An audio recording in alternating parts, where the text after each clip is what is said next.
வினையிலிருந்து தப்பிக்கணும்னு நினைச்சீங்கன்னா ஒரே ஒரு வாய்ப்பு, அவன் காலை பிடிச்சுக்கிறத தவிர்த்து வேற வாய்ப்பு. அவன்கிட்ட பேசணுங்க,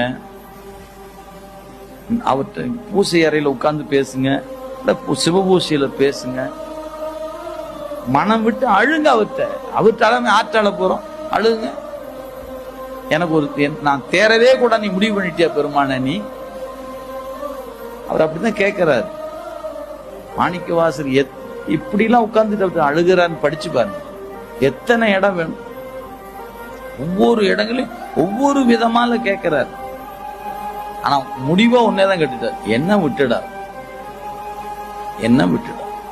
எனக்கு உன்னை தவிர்த்து ஒருத்தரும் இல்லை, நீதான் எனக்கு, நீதான் எனக்கு அப்படிங்கிற இடத்துல ஊன்றி இலவ நிற்கிறாரு.